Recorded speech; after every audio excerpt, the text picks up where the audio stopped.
பார்த்துட்டு இருக்கிற அன்பர்களே, உங்களுக்காகவே இந்த நிகழ்ச்சி. நீங்களும் உங்களால முடிஞ்ச அளவுக்கு தர்மங்களை செய்யுங்க. உங்க வசதிக்கு தகுந்த மாதிரி உங்க வீட்டிலேயே சமைச்சு கணவன் மனைவியா குழந்தைகளோட ஒரு இடத்துக்கு போய் கொடுங்க. அதுல வர்ற திருப்தி சத்தியமால வேற எதுலையுமே வராது. செஞ்சு பாருங்க. இந்த வாய்ப்பை நீங்க பயன்படுத்துங்க. ஏன்னா போய் இப்ப நீங்க என்ன ஆயிடுதுன்னா, அன்னதானா எவ்வளவு 1000 ரூபாய் இருந்தாங்க கொடுத்துட்டு வந்துடுறீங்க. அதுல உணர்வே வராது.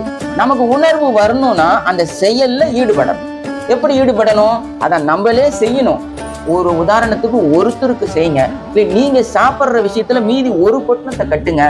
இல்லைன்னா இதுக்காக கூட செய்யுங்க. செஞ்சு உங்க கையால போய் அந்த தர்மத்தை செஞ்சு பாருங்க.